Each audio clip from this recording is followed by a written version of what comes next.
A Reversion to Type by Josephine Daskam. Copyright 1903 by Charles Scribner's Sons. She had never felt so tired of it all, it seemed to her. The sun streamed hot across the backs of the shining seats into her eyes, but she was too tired to get the window pull. She watched the incoming class listlessly, wondering whether it would be worth while to ask one of them to close the shutter. They chattered and giggled and bustled in, rattling the chairs about, and begging one another's pardon vociferously, with that insistent politeness which marks a sharply defined stage in the social evolution of the young girl. They irritated her excessively, these little airs and graces.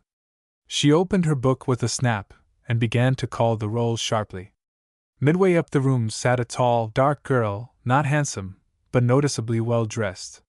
She looked politely at her questioner when spoken to, but seemed as far in spirit as the distant trees toward which she directed her attention when not particularly addressed. She seemed to have a certain personality, a self-possession, a source of interest other than collegiate, and this held her apart from the others in the mind of the woman who sat before the desk. What was that girl thinking of, she wondered, as she called another name and glanced at the book to gather material for a question. What a perfect taste had combined that dark, brocaded vest with the dull, rough cloth of the suit, and she dressed her hair so well. She had a beautiful band of pearls on one finger. Was it an engagement ring? No, that would be a solitaire. And all this time she called names from the interminable list, and mechanically corrected the mistakes of their owners. Her eyes went back to the girl in the middle row, who turned her head and yawned a little. They took their education very easily, these maidens. How she had saved and denied herself, and even consented to the indebtedness she so hated, to gain that coveted German winter. And how delightful it had been! Almost she saw again the dear home of that blessed year, the kindly house mother, the chubby Madchen who knitted her a silk purse, and cried when she left, the father with his beloved cello and his deep, honest voice. How cunning the little Bertha had been! How pleasant it was to hear her gay little voice when one came down the shady street. Da ist es ja! She would call to her mother, and then Hermann would come up to her with his hands outstretched. Had she had a hard day? Was the lecture good? How brown his beard was, and how deep and faithful his brown eyes were. And he used to sing. Why were there no bass voices in the States? Kennst du das Land? He used to sing, and his mother cried softly to herself for pleasure. And once she herself had cried a little. No, she said to the girl who was reciting. No, it takes the dative. I cannot seem to impress sufficiently on your minds the necessity for learning that list thoroughly. You may translate now. And they translated. How they drawled it over, the beautiful, rich German. Hermann had begged so, but she had felt differently then. She had loved her work in anticipation. To marry and settle down, she was not ready. It would be so good to be independent. And now, but it was too late. That was years ago. Hermann must have found some yellow-braided, blue-eyed Dorothea by this, some Madchen who cared not for calculus and Hebrew, but only to be what her mother had been, wife and house-mother. But this was treason. Our grandmothers had thought that. She looked at the girl in the middle row. What beautiful hair she had! What an idiot she was to give up 4 years of her life to this round of work and play and pretense of living. Oh, to go back to Germany, to see Bertha and her mother again, and hear the father's cello. Hermann had loved her so. He had said, so quietly and yet so surely, "But thou wilt come back, my heart's own, and always I wait here for thee. Make me not wait long." He had seemed too quiet then, too slow and too easily content. She had wanted quicker, busier, more individual life. And now her heart said, "Oh, fool! Was it too late? Suppose she should go, after all? Suppose she should go, and all should be as it had been, only a little older, a little more quiet and peaceful." The very fancy filled her heart with sudden calm. A love so deep and sure, so broad and sweet, could it not dignify any woman's life? And she had been thought worthy and had refused this love. Oh, fool! Suppose she went and found, her heart beat too quickly, and her face flushed. She called on the bright girl in the front row. "And what have you learned?" she said. The girl coughed importantly. It is a poem of Goethe's, she announced in her high, satisfied voice. Kennst du das Land? That will do, said the German assistant. I fear we shall not have time for it today. The hour is up. You may go on with the translation for tomorrow. And as the class rose with a growing clamor, she realized that though she had been thinking steadily in German, she had been talking in English. So that was why they had comprehended so well and answered so readily. And yet she was too glad to be annoyed at the slip. There were other things. Her life was not a German class. As the girls crowded out, one stopped by the desk. She laid her hand with the pearl band on the third finger on the teacher's arm. You look tired, she said. I hope you're not ill? Ill? Said the woman at the desk. I never felt better. I've been neglecting my classes, I fear, in the study of your green gown. It is so very pretty. The girl smiled and colored a little. I'm glad you like it, she said. I like it too. Then, with a sudden feeling of friendship, an odd sense of intimacy, a quick impulse of common femininity, she added, I've had some good times in this dress. Wearing it up here makes me remember them very strangely. It's queer what a difference it makes. She stopped and looked questioningly at the older woman. But the German assistant smiled at her. Yes, she said, it is. And when you have been teaching 7 years, the difference becomes very apparent. She gathered up her books, still smiling in a reminiscent way. And as she went out of the door, she looked back at the glaring, sunny room as if already it were far behind her, as if already she felt the house mother's kiss, and heard the cello, and saw Clara's tiny daughter standing by the door, throwing kisses, calling, Da ist es ja. Lost in the dream, her eyes fixed absently, she stumbled against her fellow assistant, who was making for the room she had just left. I beg your pardon, I wasn't looking. Oh, it's you, she murmured vaguely. Her fellow assistant had a headache, and 45 written papers to correct. She had just heard, too, a cutting criticism of her work made by the self-appointed faculty critic. The criticism was cleverly worded, and had just enough truth to fly quickly and hurt her with the head of her department. So she was not in the best of tempers. Yes, it's I, she said crossly.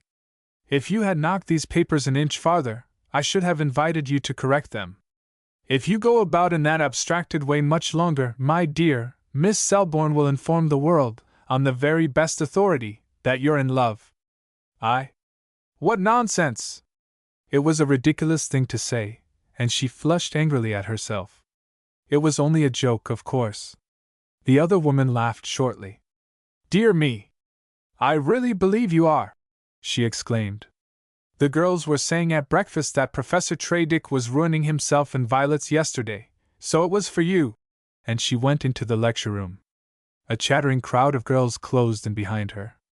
One voice rose above the rest. Well, I don't know what you call it then. He skated with her all the winter, and at the Dickinson party they sat on one sofa for an hour and talked steadily. Oh, nonsense! She skates beautifully, that's all. She sits on a sofa beautifully, too. A burst of laughter, and the door closed. The German assistant smiled satirically. It was all of a piece.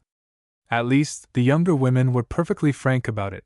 They did not feel themselves forced to employ sarcasm in their references. It was not necessary for them to appear to have definitely chosen this life in preference to any other. 4 years was little to lend to such an experiment.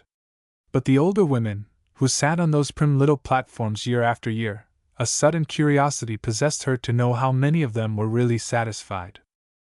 Could it be that they had actually preferred, but she had, herself, 3 years ago? She shook her head decidedly. Not for 9 years, not for 9! She murmured, as she caught through the heavy door a familiar voice raised to emphasize some French phrase. And yet somebody must teach them.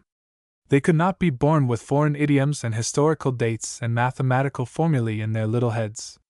She herself deplored the modern tendency that sent a changing drift of young teachers through the colleges, to learn at the expense of the students a soon relinquished profession. But how ridiculous the position of the women who prided themselves on the steadiness and continuity of their service! Surely they must find it an empty success at times. They must regret. She was passing through the chapel. 2 scrubbing women were straightening the chairs, their backs turned to her.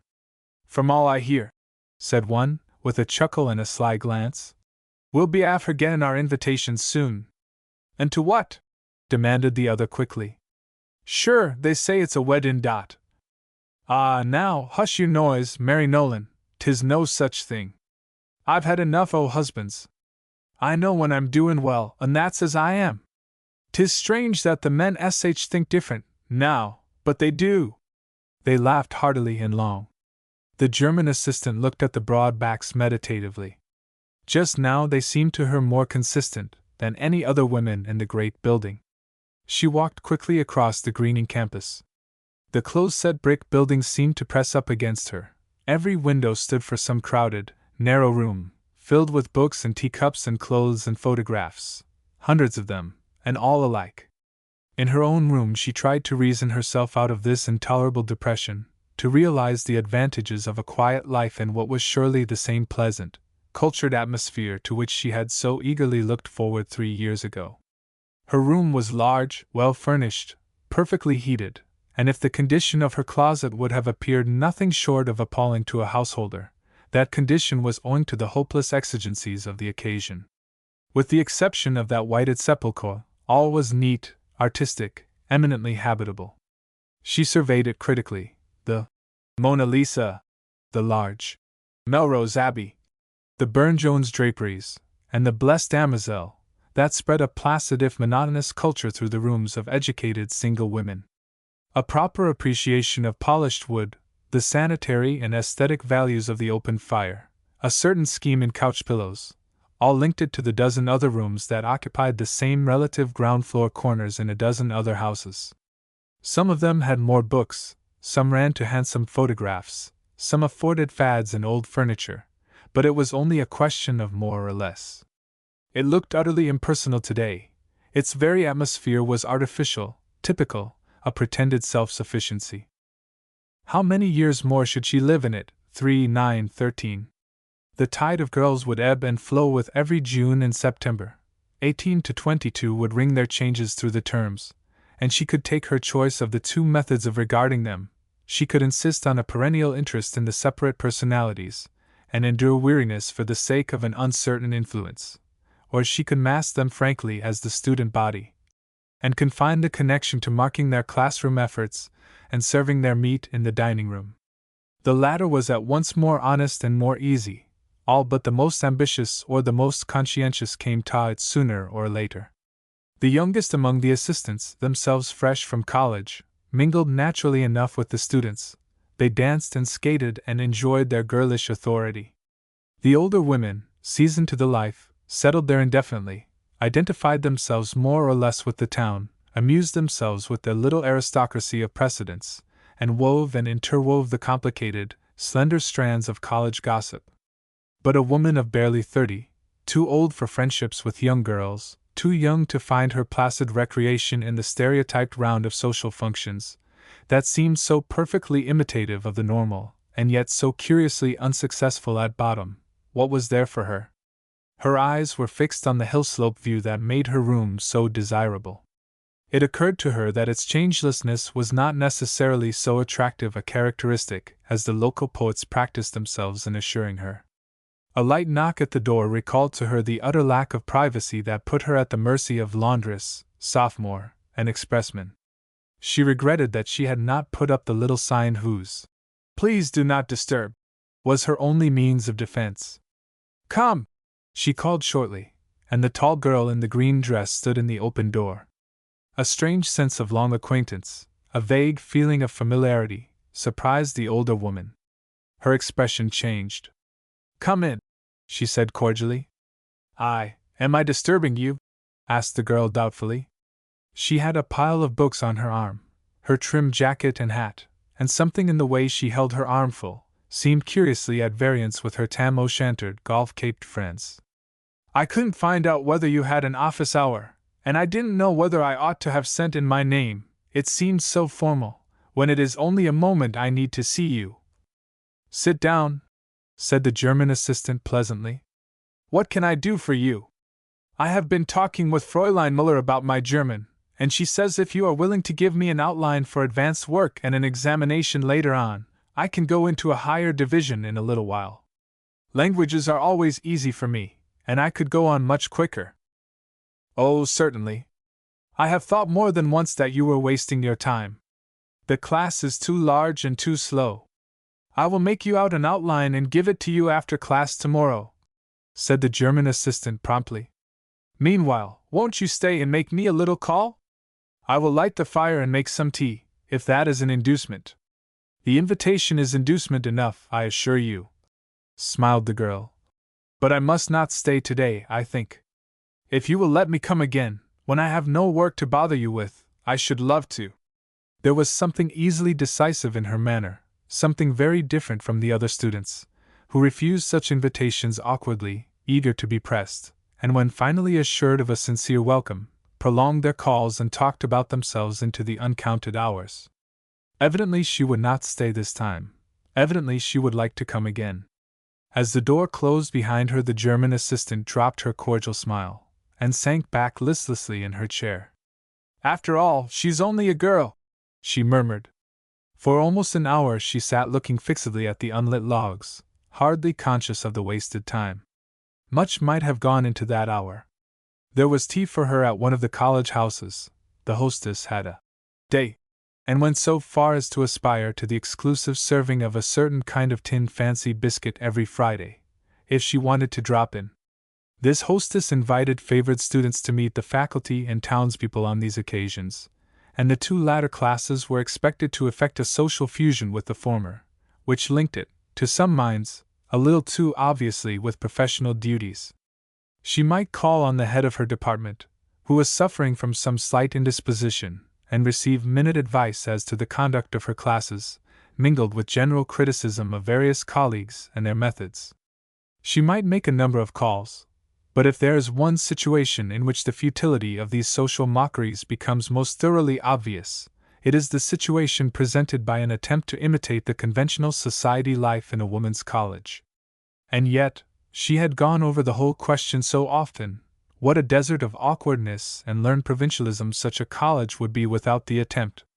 How often she had cordially agreed to the statement that it was precisely because of its insistence upon this connection with the forms and relations of normal life that her college was so successfully free from the tombishness or the priggishness or the gaucherie of some of the others. And yet its very success came from begging the question, after all. She shook her head impatiently. A strong odor of boiling chocolate crept through the transom.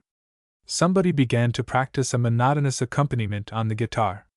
Over her head a series of startling bumps and jarring falls suggested a troop of baby elephants practicing for their first appearance in public. The German assistant set her teeth.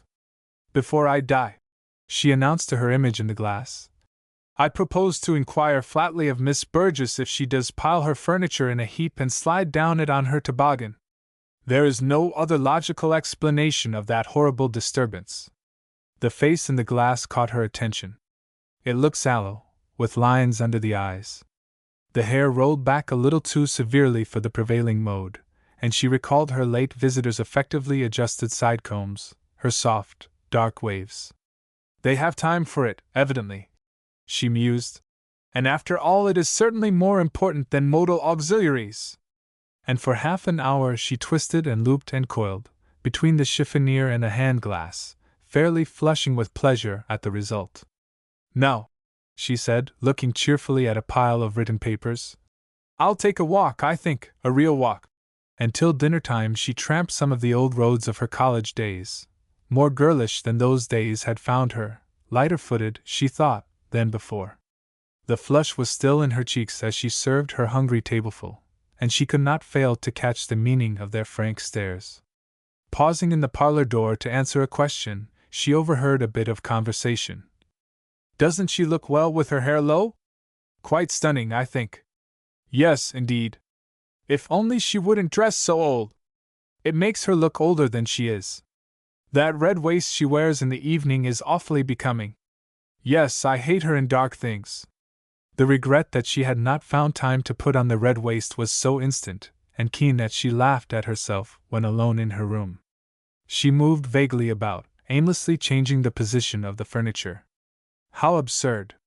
To do one's hair differently, and take a long walk, and feel as if an old life were somehow far behind one. Later she found herself before her desk, hunting for her foreign letter paper, and once started, her pen flew. There were long meditative lapses, followed by nervous haste, as if to make up the lost time, and just before the 10 o'clock bell she slipped out to mail a fat brown stamped envelope. The night watchman chuckled as he watched the head shrouded in the golf cape hood bend a moment over the little white square. "Maybe it's one o' the maids, maybe it's one o' the teachers, maybe it's one o' the girls," he confided to his lantern. "They're all alike, come to that. And a good thing, too." In the morning the German assistant dismissed her last class early and took train for Springfield. On the way to the station a deferential clerk from the bookshop waylaid her. "One moment, please. Those books you spoke of. Mr. Hartwell's library is up at auction, and we're sending a man to buy today. If you could get the whole set for $25. She smiled and shook her head. "I've changed my mind, thank you. I can't afford it." "Yes, I suppose it is a bargain, but books are such a trouble to carry about, you know." "No, I don't think of anything else." What freedom, what a strange, baseless exhilaration. Suppose it was all a mistake, and she should wake back to the old stubborn, perfunctory reality. Perhaps it was better, saner, that quiet taken-for-granted existence. Perhaps she regretted, but even with the half-fear at her heart she laughed at that. If wake she must, she loved the dream. How she trusted that man! "Always I will wait." And he would. But 7 years! She threw the thought behind her. The next days passed in a swift, confused flight. She knew they were all discussing her, wondering at her changed face, her fresh, becoming clothes. They decided that she had had money left her. "Some of my girls saw you shopping in Springfield last Saturday. They say you got some lovely waists," said her fellow assistant tentatively. "Was this one? It's very sweet. You ought to wear red a great deal, you look so well in it. Did you know Professor Riggs spoke of your hat with wild enthusiasm to Mrs. Austen Sunday? He said it was wonderful what a difference a stylish hat made. Not that he meant, of course, well, it's lovely to be able to get what you want. Goodness knows, I wish I could." The other laughed. "Oh, it's perfectly easy if you really want to," she said. "It all depends on what you want, you know." For the first week she moved in a kind of exaltation. It was partly that her glass showed her a different woman, soft-eyed, with cheeks tinted from the long, restless walks through the spring that was coming on with every warm, greening day. The excitement of the letter hung over her. She pictured her announcement, Fräulein Miller's amazed questions. But I do not understand. You are not well?" "Perfectly, thank you. But I am perfectly satisfied. I do not wish to change." "You are not sick, then?" "Only of teaching, Fräulein. But the instructorship, I was going to recommend. Do not be alarmed, you shall have it surely." "You are very kind, but I have taught long enough." "Then you do not find another position? Are you to be—" Always here her heart sank. Was she? What real basis had all this sweet, disturbing dream? To write so to a man after 7 years. It was not decent. She grew satiric. How embarrassing for him to read such a letter in the bosom of an affectionate, flaxen-haired family. At least, she would never know how he really felt, thank heaven. And what was left for her then? To her own mind she had burned her bridges already. She was as far from this place in fancy as if the miles stretched veritably between them. And yet she knew no other life. She knew no other men. He was the only one. In a flash of shame it came over her that a woman with more experience would never have written such a letter. Everybody knew that men forget, change, easily replace first loves. Nobody but such a cloistered, academic spinster as she would have trusted a 7 years' promise. This was another result of such lives as they led, such helpless, provincial women. Her resentment grew against the place. It had made her a fool. It was Sunday afternoon, and she had omitted, in deference to the day, the short skirt and walking hat of her weekday stroll. Sunk in accusing shame, her cheeks flaming under her wide, dark hat, her quick step more sweeping than she knew, her eyes on the ground, she just escaped collision with a suddenly looming masculine figure. A hasty apology, a startled glance of appeal, a quick breath that parted her lips, and she was past the stranger. But not before she had caught in his eyes a look that quickened her heart, that soothed her angry humility. The sudden sincere admiration, the involuntary tribute to her charm, was new to her, but the instinct of countless generations made it as plain and as much her prerogative as if she had been the most successful debutante. She was not, then, an object of pity, to be treasured for the sake of the old days. Other men, too, the impulse outstripped thought, but she caught up with it. "How dreadful!" she murmured, with a consciousness of undreamed depths in herself. "Of course he is the only one, and across the water she begged his forgiveness. But through all her agony of doubt in the days that followed, one shame was miraculously removed, one hope sang faintly beneath. She, too, had her power. A glance in the street had called her from one army of her sisters to the other, and the difference was inestimable. Her classes stared at her with naive admiration. The girls in the house begged for her as a chaperone to Amherst entertainments, and sulked when a report that the young hosts found her too attractive to enable strangers to distinguish readily between her and her charges rendered another selection advisable. The fact that her interest in them was fitful, sometimes making her merry and intimate, sometimes relegating them to a connection purely professional, only left her more interesting to them, and boxes of flowers, respectful solicitations to spreads, and tempting invitations to long drives through the lengthening afternoons began to elect her to an obvious popularity. Once it would have meant much to her. She marveled now at the little shade of jealousy with which her colleagues assured her of it. How long must she wait? When would life be real again? She seemed to herself to move in a dream that heightened and strained quicker as it neared an inevitable shock of waking. To what? Even at the best, to what? Even supposing that, she put it boldly, as if it had been another woman, she should marry the man who had asked her 7 years ago, what was there in the very obvious future thus assured her that could match the hopes her heart held out? How could it be at once the golden harbor, the peaceful end of hurried, empty years, and the delicious, shifting unrest that made a tumult of her days and nights? Yet something told her that it was, something repeated insistently. Always I will wait. He would keep faith, that grave, big man. But every day, as she moved with tightened lips to the table where the mail lay spread, coloring at a foreign stamp, paling with the disappointment, her hope grew fainter. He dared not write and tell her. It was over. Violet shadows darkened her eyes. A feverish flush made her, as it grew and faded at the slightest warning, more girlish than ever. But the young life about her seemed only to mock her own late weakened impulse. It was not the same. She was playing heavy stakes. They hardly realized the game. All but one, they irritated her. This one, since her first short call, had come and come again.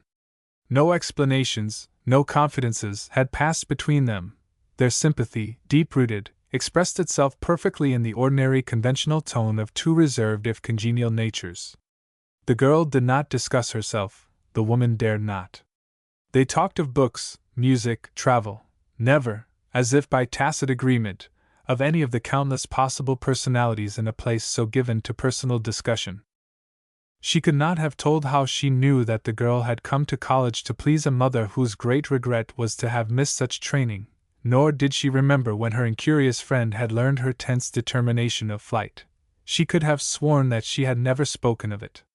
Sometimes, so perfectly did they appear to understand each other beneath an indifferent conversation, it seemed to her that the words must be the merest symbols, and that the girl who always caught her lightest shade of meaning knew to exactness her alternate hope and fear, the rudderless tossing toward and from her taunting harbor light. They sat by an open window, breathing in the moist air from the fresh, upturned earth. The gardeners were working over the sprouting beds. The sun came in warm and sweet. 3 weeks ago it was almost cold at this time, said the girl. In the springtime I give up going home, and love the place. But 2 years more, 2 years! Do you really mind it so much? I think what I mind the most is that I don't like it more, said the girl slowly. Mama wanted it so. She really loved study. I don't, but if I did, I should love it more than this. This would seem so childish. And if I just wanted a good time, why, then this would seem such a lot of trouble. All the good things here seem remedies. The older woman laughed nervously. 3 weeks, 3 weeks and no word. You will be making epigrams, my dear, if you don't take care, she said lightly. But you're going to finish just the same? The girls like you, your work is good, you ought to stay. The girl flashed a look of surprise at her. It was her only hint of sympathy. You advise me to? She asked quietly. I think it would be a pity to disappoint your mother. With a light hand on her shoulder. You are so young, 4 years is very little. Of course you could do the work in half the time, but you admit that you are not an ardent student. If nobody came here but the girls that really needed to, we shouldn't have the reputation that we have. The girls to whom this place means the last word in learning and the last grace of social life are estimable young women, but not so pleasant to meet as you. 3 weeks, but he had waited 7 years. I am very childish, said the girl. Of course I will stay. And some of it I like very much. It's only that Mama doesn't understand. She overestimates it so. Somehow, the more complete it is, the more like everything else, the more you have to find fault with on all sides. I'd rather have come when Mama was a girl. I see. I have thought that too. Ah, fool, give up your senseless hope. You had your chance, you lost it. Fate cannot stop and wait while you grow wise. When that shadow covers the hill, I will give it up forever. Then I will write to Henry's wife and ask her to let me come and help take care of the children. She will like it, and I can get tutoring if I want it. I will make the children love me, and there will be a place where I shall be wanted and can help. She thought. The shadows slipped lower. The fresh turf steeped in the last rays, the birds sang, the warming earth seemed to have touched the very core of spring. Her hopes had answered the eager years, but her miracle was too wonderful to be. A light knock at the door, and a maid came toward her, tray in hand. She lifted the card carelessly. Her heart dropped a moment, and beat in hard, slow throbs. Her eyes filled with tears, her cheeks were hot and brilliant. I will be there in a moment. How deep her voice sounded. The girl slipped by her. I was going anyway, she said softly. Goodbye. Don't touch your hair, it's just right. She did not wait for an answer, but went out. As she passed by the little reception room, a tall, eager man made toward her with outstretched hands. Her voice trembled as she laughed. No, no, I'm not the one, she murmured. But she's coming.